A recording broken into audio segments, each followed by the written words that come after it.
요항원 의사가 고백하는 노후에 흘리는 부모님의 눈물. 생명보다 더 귀한 것은 무엇일까요?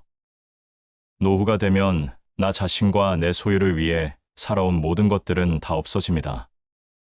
인생살이 60살이 되면 연으로 늙고, 인생살이 70살이 되면 달로 늙고, 인생살이 80살이 되면 날로 늙고, 인생살이 90살이 되면 시간으로 늙는다고 말합니다.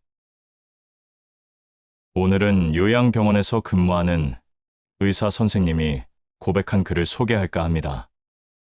영상을 준비하면서 의사의 고백을 듣고 저도 눈물을 흘렸습니다. 구독과 좋아요는 영상 제작에 큰 힘이 됩니다. 요양병원에 근무하는 어느 의사가 쓴 글.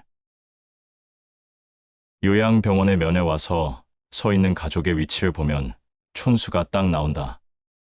침대 옆에 바싹 붙어 눈물 콧물 흘리면서 이것저것 챙기는 여자는 딸이다.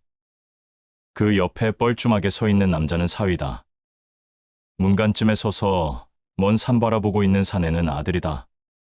복도에서 휴대폰 만지작거리고 있는 여자는 며느리다. 요양병원에 장기 입원하고 있는 부모를 그래도 이따금씩 찾아와서 살뜰히 보살피며 준비해온 밥이며 반찬이며 떠먹이는 자식은 딸이다. 대개 아들놈들은 침대 모서리에 잠시 걸터 앉자 딸이 사다 놓은 음료수 하나 까먹고 이내 사라진다. 아들이 무슨 신주단지라도 되듯이 아들 원하며 금지옥엽 키워놓은 벌을 늙어서 받는 것이다. 딸 하나 10 아들 부럽지 않은 세상인 것은 그때는 몰랐다. 요양원과 요양병원. 오늘도 우리의 미래가 될 수많은 그들이 창살 없는 감옥에서 의미 없는 삶을 연명하며 희망 없는 하루하루를 보내고 있다. 그들도 자신의 말로가 이렇게 될 줄은 전혀 몰랐을 것이다.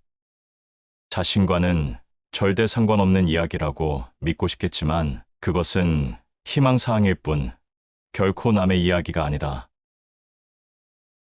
우리는 나이가 들고 서서히 정신이 빠져나가면 어린애처럼 속이 없어지고 결국 원하던 원치 않던 자식이 있던 없던 마누라 남편이 있던 돈이 있던 없던 세상에서 지위가 높던 낮던 잘났던 못났던 모든 분들이 요양원이나 요양병원에서 생의 마지막을 보내게 된다. 그곳은 자기가 가고 싶다고 해서 갈 수 있는 곳도 아니다. 자식에게 떠밀려서 가는 곳이다. 자식들과 대화가 단절되기 시작하면 갈 곳은 그곳밖에 없다. 산 사람은 살아야 하니까. 두고 보면 안다. 그래도 어쩌랴. 내 정신을 가지고 사는 동안에라도 맛있는 것 먹고 가고 싶은 곳 가보고 보고 싶은 것 보고 하고 싶은 것 하면서 즐겁고 재미있게 살아야지. 기적 같은 세상을 헛되이 보낼 수 없지 않겠는가.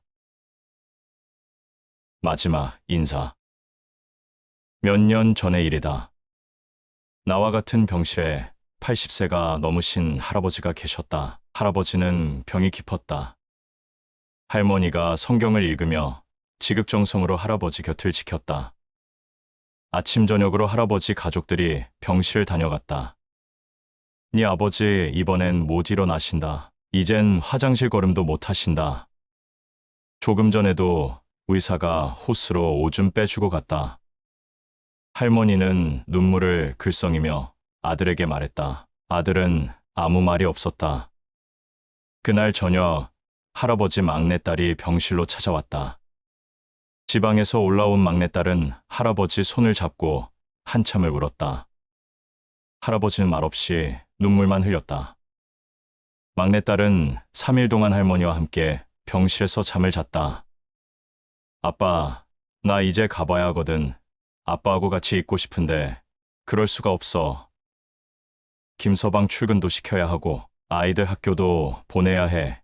그녀는 울먹이며 늙으신 아버지 가슴에 얼굴을 묻었다. 아빠, 옛날 일 기억나? 아빠하고 나하고 매일 들기를 걸어서 학교 갔었잖아. 여름 장마 때면 아이들은 잔뜩 부른 개울물 앞에서 늘 아빠를 기다렸어. 감자처럼 작은 아이들은 한 명씩 한 명씩 가슴에 안아서 개울물을 건네주었지. 아빠는 사랑이 많은 선생님이었으니까 아빠가 학교에서 수칙하던 날 기억나지? 엄마가 싸준 도시락을 들고 내가 눈밭을 걸어서 아빠에게 갔던 날 내 발바닥 꽁꽁 얼었다고. 아빠가 따뜻한 배 안으로 내 발을 집어넣었잖아. 얼마나 차가웠을까. 막내딸은 울음을 삼키며 할아버지 가슴에 다시 얼굴을 묻었다. 딸의 울음소리에도 할아버지는 말없이 눈물만 흘렸다. 아빠, 나 이제 가야 돼. 꼭 다시 일어나야 돼. 아빠. 꼭 옆자리에 서 있던 할머니가 막내딸의 손을 끌었다. 어여, 가거라. 어여. 내 아버지 다 알아들으셨을 게다. 할머니는 막내딸을 데리고 병실 밖으로 나갔다. 잠시 후 할머니는 눈물을 닦으며 병실 안으로 들어왔다.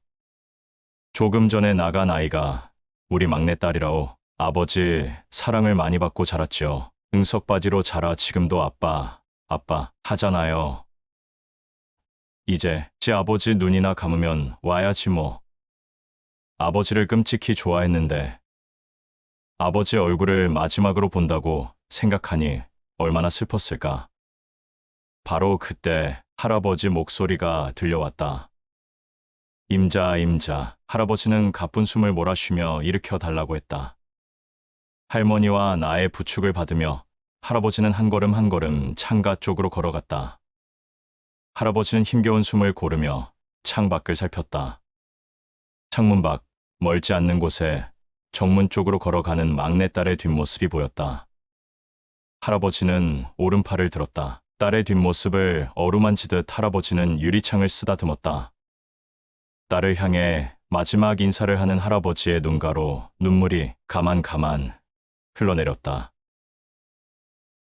결국 인간은 누구나 자연의 섭리에 따라서 빈손으로 왔다가 빈손으로 자연의 품속으로 가는 것입니다. 사는 동안 즐기면서 살아야 합니다. 이 세상에서 가장 소중한 것이 건강입니다. 이 세상에서 가장 중요한 것이 마음입니다. 노후까지 건강하고 즐겁게 산 사람이 이 세상에서 가장 행복한 사람이요.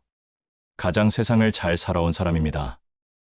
여러분들의 가정에 행운과 축복이 함께 하시고 사는 날까지 건강하고 행복한 삶이 되시기를 기원드립니다. 지금까지 백년수첩이었습니다. 감사합니다. 구독과 좋아요는 사랑입니다.